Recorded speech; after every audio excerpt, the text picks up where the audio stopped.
हाय दोस्तों, आप सभी को इस चैनल पर धुआंधार स्वागत है। आज मैं 10th क्लास का द्विघात बहुपद के आलेख के बारे में बताने वाला हूँ कि द्विघात बहुपद का आलेख हम किस तरह से ड्रॉ करेंगे। सबसे पहले ये समझेंगे कि जो फर्स्ट वीडियो हम इसके पहले जो वीडियो बनाए हैं उसमें हम रैखिक बहुपद के बारे में बहुत अच्छा से आलेख के बारे में बताए हैं, और आलेख आप एक बार देख लीजिएगा तो हर तरह का उससे कंसेप्ट क्लियर हो जाएगा।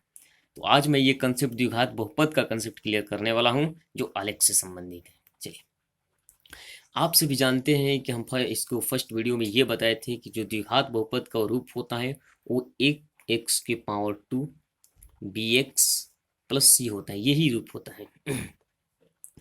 इसका मतलब है कि द्विघात बहुपद का मतलब कि जो एक्स का अधिकतम पावर 2 होना चाहिए, बस एक्स का अगर अधिकतम पावर 2 है तो वो क्या है, द्विघात बहुपद है। और इसमें ए बी सी ये जो होना चाहिए वास्तविक संख्या होना चाहिए। क्या होना चाहिए? वास्तविक संख्या। लेकिन ये भी बात है, जीरो भी वास्तविक संख्या है, ये जीरो हो जाएगा तो बिल्कुल सही है, ये भी जीरो मान लीजिए, ये हो जाएगा तो कोई प्रॉब्लम नहीं। लेकिन अगर आप ए को जीरो मान लीजिएगा फिर ये द्विघात बहुपद नहीं रह पाएगा। इसीलिए ये जो है जीरो के बराबर नहीं लेना है, ये जो है जीरो के बराबर नहीं लेना है। देखिए, जैसे मैं 4x² लिख लिया, तो बताइए क्या हम इस रूप में लिख सकते हैं कि नहीं लिख सकते? बिल्कुल लिख सकते हैं। एक्स स्क्वायर का गुणांक कितना है? -4 है। एक्स स्क्वायर का गुणांक कितना है? -4 है, तो ए का वैल्यू हो गया -4। लेकिन और टर्म तो नहीं दिया है, तो बी टर्म को जीरो मान लेंगे और सी टर्म को जीरो मान लेंगे। देखिए, -4x² को हम लिख सकते हैं -4x² plus 0 into x plus 0 लिख सकते हैं। तो ये जो हुआ वो ए का वैल्यू हुआ, ये जो हुआ वो बी का वैल्यू हुआ, और ये जो हुआ वो सी का वैल्यू हुआ। तो हम ये बता चुके थे और ये भी बताए थे कि इसमें जो शून्यक निकलेगा, शून्यक उसकी ज़्यादा से ज़्यादा उस शून्यकों की जो संख्या होगी वो 2 होगी। इसमें शून्यकों की संख्या कितनी होगी? 2 होगी। और दोनों शून्यक जो हो बराबर भी हो सकता है, अलग अलग भी हो सकता है। थोड़ा सा हम द्विघात बहुपद से रिलेटेड बातें ही इसको समझेंगे। देखिए, शून्यक जो होता है वो वास्तविक भी होता है, वास्तविक शून्यक होता है, ध्यान से समझिएगा, वास्तविक शून्यक होता है, और एक वास्तविक शून्यक नहीं होता है। द्विघात बहुपद में वास्तविक शून्यक होता है और वास्तविक शून्यक नहीं होता है, वास्तविक शून्यक नहीं। तो भाई वास्तविक शून्यक कब होता है? तो आप समझिएगा, वास्तविक शून्यक जो है, अगर डी जो है जीरो से बड़ा आ गया तो वास्तविक शून्यक होगा, या डी का मान जीरो के बराबर आ गया तो वास्तविक शून्यक है।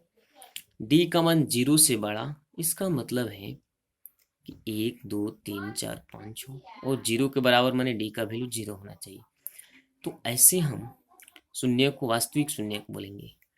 अगर डी जो है वो जीरो से छोटा आ जा रहा है तो वास्तविक शून्य नहीं होगा। तो हमें ये समझना है कि भाई डी है क्या। देखिए, अगर मान लीजिए कि एक डी का मतलब डी का जो वैल्यू होता है वो b² - 4ac होता है, और डी से हम ये पता लगा सकते हैं कि वो वास्तविक शून्यक है या वास्तविक शून्यक नहीं है। देखिए, डी का जो फॉर्मूला होता है, डी का जो वैल्यू होता है वो b² - 4ac होता है। जैसे हम ये ले रहे हैं कि x² - 7x - 4, क्लियर है? तो इसमें x² का गुणांक कितना है? कुछ नहीं है, तो 1 हम ले सकते हैं। तो हम बोलेंगे कि वही का वैल्यू कितना है? 1 है। बात समझ रहे हैं? और b कितना है भाई? तो x के साथ कौन है? -7, तो b का वैल्यू हो गया -7। और c का वैल्यू कितना है? -3 है, सॉरी, c का वैल्यू -4 है। तो ये द्विघात बहुपद का a का वैल्यू हुआ, ये b का वैल्यू हुआ, ये c का वैल्यू हुआ। और यहां से हम d निकालेंगे। d, देखिए d का मतलब होता है डिस्क्रिमिनांट, डिस्क्रिमिनांट। ऑब्जेक्टिव में ये भी पूछ देता है कि d निकालिए, डिस्क्रिमिनांट निकालिए, नहीं तो ये भी हिंदी में पूछ देगा कि विविक्तर निकालिए, या इसके जगह पर बोल देगा कि विवेचक निकालिए, तो एक ही बात है। डी का मतलब है डिस्क्रिमिनांट, इसको हिंदी में बोलते हैं विविक्तर या विवेचक बोलते हैं। तो देखिए, हमने ये क्वेश्चन हम ले रहे हैं कि एक्स स्क्वायर माइनस 7x-4 है, ए का वैल्यू 1, बी का वैल्यू -7, सी का वैल्यू -4। हम ग्राफ पर ही चलेंगे, लेकिन थोड़ा हमें ये समझाना जरूरी है। देखिए, डी का फॉर्मूला होता है b² - 4ac, b² - 4ac। तो बी का वैल्यू कितना है -7, तो -7 का स्क्वायर। 4ac का मतलब है कि 4 इंटू मैंने गुना ए गुने सी, तो 4 गुने ए का वैल्यू रखेंगे, ए का वैल्यू कितना है 1 है, तो यहाँ 1 रखेंगे। सी का वैल्यू रखेंगे, सी का वैल्यू कितना है -4 है, तो -4 रखेंगे। तो इस -7 का स्क्वायर कितना हो गया 49। -7 में -7 से गुना कीजिएगा तो माइनस माइनस प्लस, और सत्ती सत्ती 49। अब ये देखिए, यहाँ भी माइनस है और यहाँ भी माइनस है, गुना में माइनस माइनस प्लस हो जाएगा, तो कितना हो गया 16 हो गया। जोड़ेंगे 9 × 6 = 15, 5 × 6, यानी हम देख रहे हैं कि डी का मान कितना आया 65 है। तो ये बताइए कि 65 जीरो से बड़ा है या छोटा है? 65 जीरो से बड़ा है कि जीरो के बराबर है कि जीरो से छोटा है? तो आप बोलिएगा कि देखिए भाई, ये 65 जो है ये डेफिनेटली ऐसे ही दिख रहा है कि ये जो है जीरो से बड़ा है। तो जब जीरो से बड़ा है, इसका मतलब कि जो डी होगा वो जीरो से बड़ा होगा।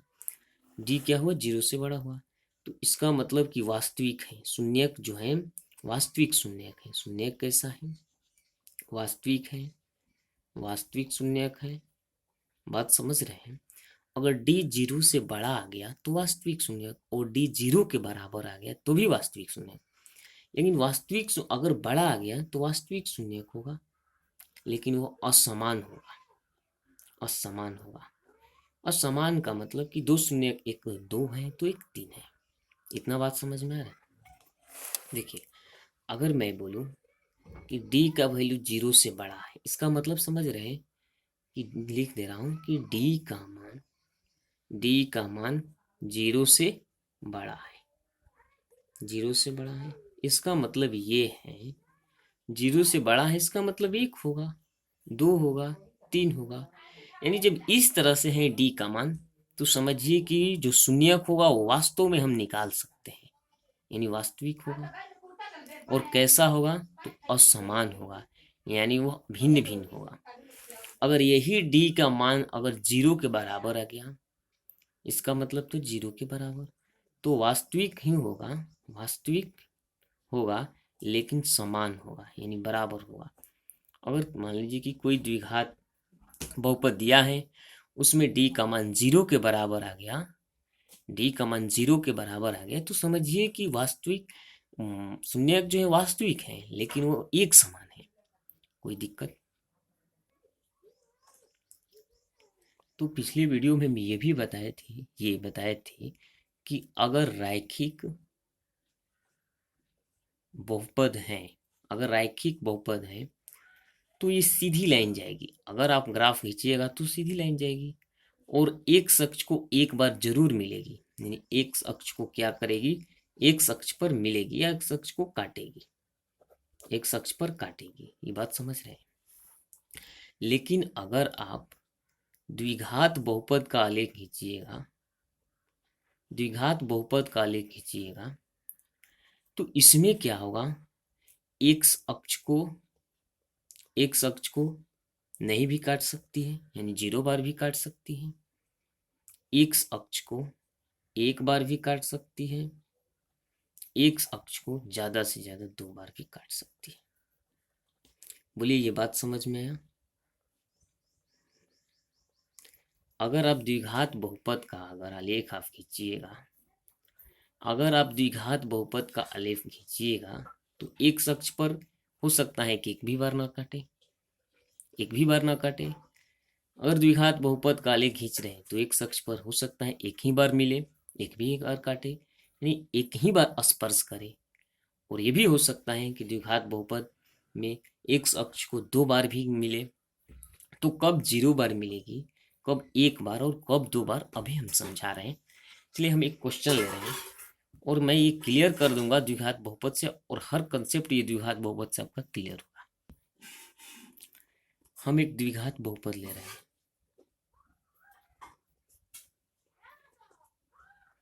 वो जो द्विघात बहुपद है वो 4 - x² है, ये भी द्विघात बहुपद है।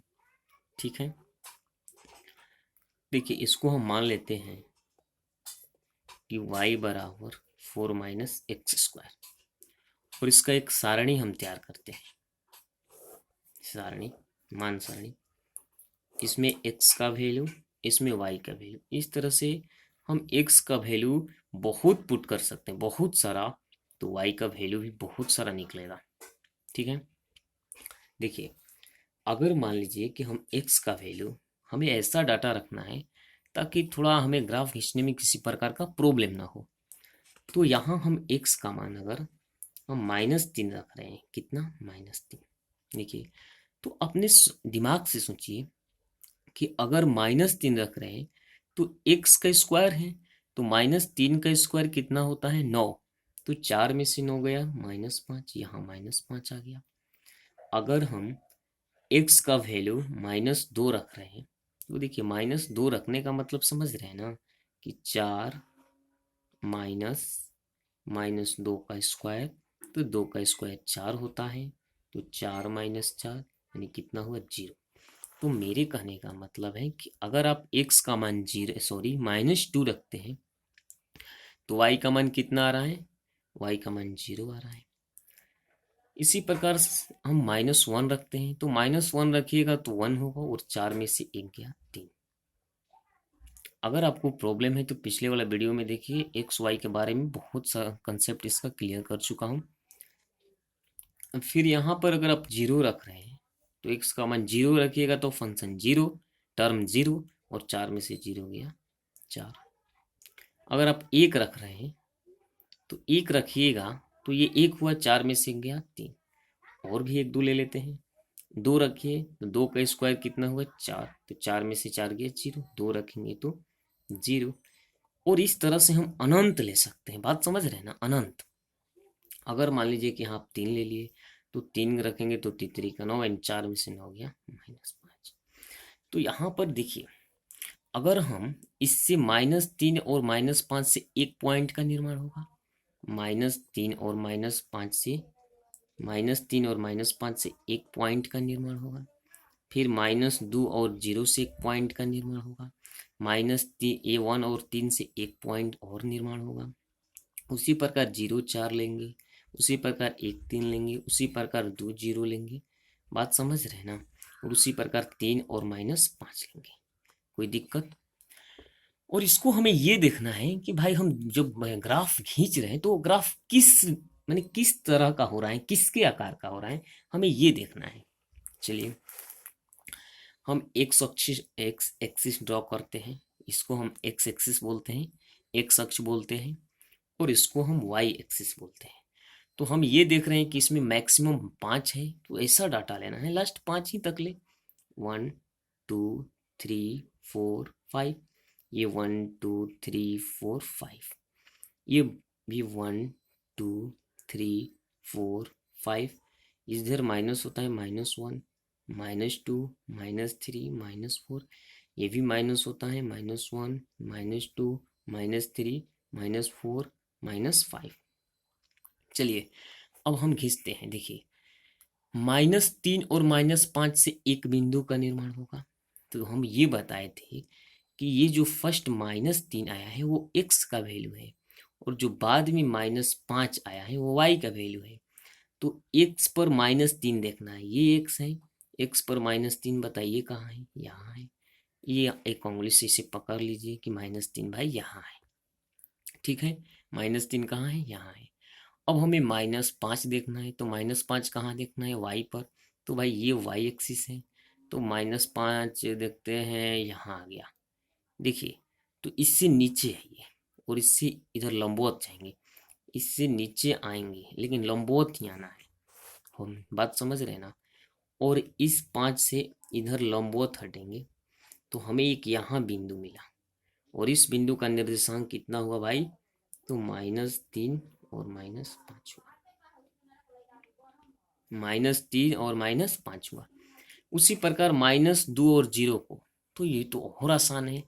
y का वैल्यू कितना है, 0 है। तो जब y का वैल्यू 0 है ना, इसका मतलब कि जो पॉइंट है वो x एक्सिस पर है, और x एक्सिस पर कहाँ होगी, तो -2 जहाँ है वहीं होगी। तो -2 है, यहाँ है। तो ये -2 जो है, ये -2 जो है वो -2 और 0 को रिप्रेजेंट कर रहा है, यानी ये -2 का निर्देशांक हुआ -2, 0। अब -1 और 3 देखते हैं, तो x पर माइनस कहाँ है भाई, x पर माइनस यहाँ है, और y पर माइनस कहाँ है, y पर 3 है। देखिए ये 3 है, y पर देखना है 3, तो y पर 3 कहाँ है, तो यहाँ है। तो -1 को ऊपर बढ़ाइए और 3 को इधर बढ़ाइए, तो ये बिंदु आपको मिल रहा है, और ये बिंदु जो है -1 और 3 है। इसको इसे मिला दीजिए, मैंने डॉट कर दीजिए। अब 0, 4 देखिए। अब 0, 4 का मतलब है कि x का वैल्यू कितना है, 0 है। तो हम बताए थे कि अगर x का वैल्यू 0 है तो ये जो पॉइंट होगा वो y एक्सिस पर होगा, और y एक्सिस पर जहाँ 4 होगा वहीं पर ये पॉइंट होगा। तो 4 y एक्सिस पर कहाँ है, यहाँ है। तो ये जो पॉइंट है, ये जो पॉइंट है, ये 0 और 4 है। फिर आगे देखते हैं 1, 3, x एक्सिस पर एक कहाँ है, एक यहाँ है, और 3 कहाँ है y एक्सिस पर, तो यहाँ है, तो यहाँ आएगी लाइन। फिर 2, 0 देखिए, तो 2, 0 में y का वैल्यू 0 है, तो x एक्सिस पर होगी, और x एक्सिस पर जहाँ 2 होगा ना, ये x का वैल्यू, ये y का वैल्यू। अगर y 0 है तो ये बिंदु x एक्सिस पर होगी, और x एक्सिस पर वहीं पर होगी जहाँ 2 है, तो x एक्सिस पर 2 यहाँ है, यानी ये बिंदु यहाँ है, ये बिंदु है 2, 0। अब 3, -5 देखिए, तो x एक्सिस पर 3 यहाँ है और -5 यहाँ है, तो यहाँ कहीं आएगी बिंदु, यानी ये हुआ -3, 5। अगर आप इसको मिलाते हैं, देखिए अगर आप इसे मिलाते हैं, मैं मिला रहे हैं, देखिए इसको ऐसे मिला रहे हैं, इस तरह से मिलाना है वक्र के रूप में, तो कुछ इस तरह की आकृति बन रहा है, कोई दिक्कत, इस तरह की। और ये जो आकृति बन रहा है इसको पाराबोला बोलते हैं। और देखिए ये जो आकृति बन रहा है, तो यहाँ एक्स एक्सिस पर एक बार यहाँ कट किया गया है, एक्स एक्सिस पर एक बार यहाँ मिली हुई है, और एक्स एक्सिस पर यहाँ एक बार यहाँ मिली हुई है। तो हम बताए थे कि द्विघात बहुपद का भाई कितने शून्यक होता है, 2 होता है। तो देखिए एक शून्यक -2 डेफिनेटली होगा, एक शून्यक -2 डेफिनेटली होगा, क्योंकि वो एक्स एक्सिस पर एक बार यहाँ मिल रही है और एक बार यहाँ मिल रही है, तो ये कितना है, 2 है। तो एक जो शून्यक होगा वो 2 होगा। मेरा बात समझ में आ रहा है। यानी आप द्विघात बहुपद, अगर द्विघात बहुपद का अगर आप ग्राफ खींचिएगा तो इस तरह की आकृति होगी, और यही आकृति को हम क्या बोलते हैं, परवलय बोलते हैं। क्या बोलते हैं, परवलय। यही आकृति को हम क्या बोलते हैं, परवलय बोलते हैं। और एक बात और समझिएगा कि इस तरह से ऐसे जा रहे हैं, तो यहाँ ये ऊपरी बिंदु हो गया, और इस तरह से ये ऊपरी बिंदु हो गया। तो इस पॉइंट को पाराबोला का शीर्ष बोला जाता है। क्या बोला जाता है, शीर्ष। किसका भाई शीर्ष, तो परवलय का शीर्ष कहा जाता है, परवलय का शीर्ष। मेरा बात समझ में आ रहा है ना, कि इसको हम क्या बोलते हैं, शीर्ष बोलते हैं, परवलय का शीर्ष। तो देखिए अगर आप और भी उदाहरण लेकर अगर आप ग्राफ खींचिएगा, तो कोई इस तरह की आकृति बनेगी और कोई इस तरह की आकृति बनेगी। यानी कि हम ये देख रहे हैं कि ये जो है नीचे की ओर ओपन है, नीचे की ओर क्या है, ओपन है, नीचे की ओर खुला हुआ है, और ये जो है ऊपर की ओर खुला हुआ है। तो मेरे कहने का मतलब ये है, मेरे कहने का मतलब ये है कि हम एक्स स्क्वायर की गुणांक से पता चलता है। अभी समझ में आएगा। देखिए अगर मैं बोलूं, देखिए एक्स स्क्वायर -2x -8 है, क्लियर। तो ये जो है द्विघात बहुपद है, तो एक्स स्क्वायर का गुणांक कितना है, तो अब बोलिएगा कि भाई इसमें एक्स स्क्वायर का गुणांक है, एक्स स्क्वायर का गुणांक कितना है, 1 है। और ये 1 क्या है, पॉजिटिव है या निगेटिव है, पॉजिटिव है। तो जब भी पॉजिटिव रहेगा, जब भी पॉजिटिव रहेगा तो वो ऊपर की ओर खुला हुआ रहेगा, यानी वो इस तरह से पाराबोला जो है, परवलय जो है, इस तरह से आकृति बनेगा। परवलय का इस तरह से आकृति बनेगा। बात समझ रहे हैं? अगर एक्स स्क्वायर का गुणांक पॉजिटिव है, अगर एक्स स्क्वायर का गुणांक पॉजिटिव है तो इस तरह से परावलय बनेगा, यानी कि वो जो है ऊपर की ओर खुलेगा। कैसे? एक्स स्क्वायर का गुणांक अगर पॉजिटिव है तो ऊपर की ओर खुलता है। समझ रहे हैं? अगर यही ऐसे दे दे कि माइनस कुछ भी ले लीजिए, अगर minus x square minus 2x plus 3, तो देखिए एक्स स्क्वायर का गुणांक कितना है, तो एक्स स्क्वायर का जो गुणांक है वो -1 है, जो निगेटिव है ना। तो जब भी अगर हम इसका ग्राफ खींचेंगे, बात समझ रहे हैं, अगर हम इसका ग्राफ खींचेंगे तो वो ग्राफ इस तरह से बनेगा, यानी कि वो नीचे की ओर खुलता है, नीचे की ओर खुलता है। बात समझ में आ रहा है? अगर पॉजिटिव है तो ऊपर की ओर खुलेगा और निगेटिव है तो नीचे की ओर खुलेगा। तो हम ये परवलय है, परवलय हम ये शून्यक अगर ज्ञात करना है, अगर हमें शून्यकों की संख्या ज्ञात करना है, तो ये जो परवलय है एक्स एक्सिस को जितना बार प्रतिच्छेद करे, जितना बार मिले वो शून्यकों की संख्या होगा। देखिए ये परवलय जो है ये एक्स एक्सिस को एक बार टच करके भी निकल जाएगा। जैसे देखिए ये एक्स एक्सिस है, ये एक्स एक्सिस है और ये है वाई एक्सिस। क्लियर? अगर देखिए ये भी इस तरह से भी बन सकता है। तो जब इस तरह से कोई द्विघात बहुपद का परवलय इस तरह से बन रहा है तो हम बोलेंगे कि भाई शून्यकों की संख्या कितना है, शून्यकों की संख्या कितना है भाई? 0 है, क्योंकि ये जो है एक्स एक्सिस पर मिल ही नहीं रही है, और जब एक्स एक्सिस पर नहीं मिलेगी तो एक्स का मान नहीं मिलेगा, और जब एक्स का मान नहीं मिलेगा तो हम कैसे बोलेंगे? तो इस तरह से देखिए, अगर मान लीजिए कि कोई परवलय है और इस तरह से मिल रहा है, इस तरह से, तो हम बोलेंगे कि यहाँ पर एक ही बार स्पर्श कर रहा है। कितना बार स्पर्श कर रहे हैं? एक बार। तो इसमें जो है शून्यकों की जो संख्या है, शून्यकों की संख्या वो कितना होगा भाई? 1 होगा, क्योंकि जो पाराबोला है, ये जो परवलय है, इंग्लिश में पाराबोला बोलते हैं, तो ये जो परवलय है, ये परवलय एक्स एक्सिस को एक ही बार स्पर्श कर रहा है, और एक बार स्पर्श कर रहा है तो शून्यकों की संख्या कितना होगा? 1 होगा। ये एक भी बार स्पर्श नहीं कर रहे हैं तो शून्यकों की संख्या 0। और इस तरह से भी स्पर्श कर सकता है, इस तरह से भी। तो हम बोलेंगे कि एक बार यहाँ प्रतिच्छेद कर रहा है और एक बार यहाँ प्रतिच्छेद कर रहा है, तो इसमें शून्यकों की संख्या कितना हो जाएगा? इसमें शून्यकों की संख्या 2 होगा। तो अब हमें ये पता करना है कि द्विघात बहुपद दिया है और उस द्विघात बहुपद से ये आकृति कब बनेगी, ये आकृति कब बनेगी और ये आकृति कब बनेगी। अब उस बात को समझते हैं। हम ये बताए हैं कि अगर d बराबर बी स्क्वायर माइनस 4ac होता है ना। चलिए समझिए। तो देखिए, अगर देखिए वास्तविक की कंडीशन है, तो उसमें d जो होगा वो 0 से बड़ा होगा, या d जो होगा वो 0 के बराबर होगा।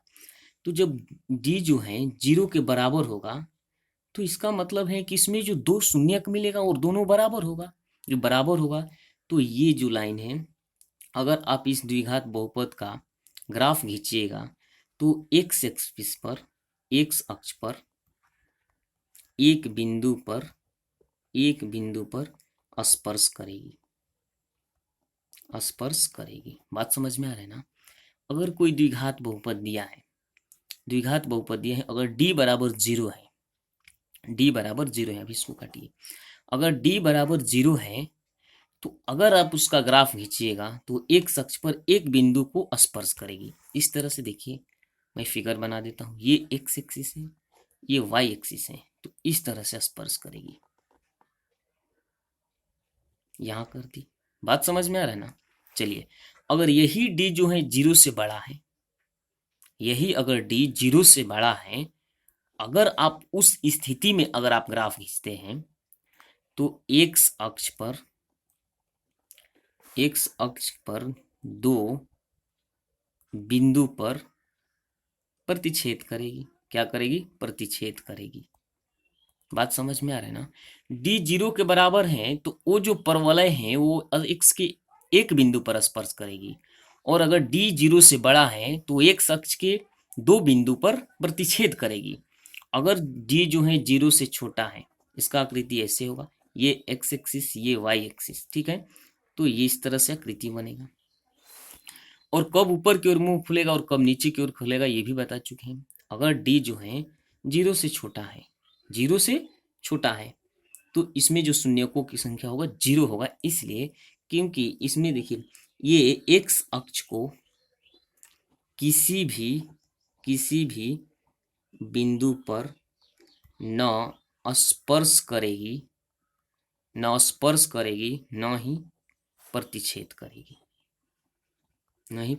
करेगी, बात समझ में आ रहा है ना। तो इसका जो डायग्राम होगा, ये x एक्सिस, ये y एक्सिस, तो इस तरह से होगा। हम ये बताएं, देखिए ये दो बिंदु पर स्पर्श कर रही है, इसका मतलब कि इसमें जो है d जो है 0 से बड़ा है, और एक भी बिंदु पर स्पर्श नहीं करी, इसका मतलब ये d जो है 0 से छोटा है, और एक ही बिंदु पर स्पर्श कर रही है, इनमें d जो है 0 के बराबर है। तो मुझे पूरा उम्मीद है दोस्तों कि ये वीडियो आपको समझ में आया होगा, और अगले वीडियो में हम द्विघात और त्रिघात बहुपद के बारे में कुछ फॉर्मूलों को देखेंगे और उससे कुछ एग्जाम्पल करेंगे। त्रिघात बहुपद का भी हम ग्राफ एक दो मतलब बता देंगे, ताकि वो भी क्लियर हो जाए, और उसके बाद हम लोग फॉर्मूला पर चलेंगे। तो अगर आपको ये पढ़ाई समझ में आए तो आप दिल से लाइक कीजिए, शेयर कीजिए और सब्सक्राइब भी कीजिए। Thank you. और किसी प्रकार का प्रॉब्लम हो तो आप हमें कमेंट के माध्यम से बताइए, ताकि हम उसमें कोई सुधार करूँ। Thank you.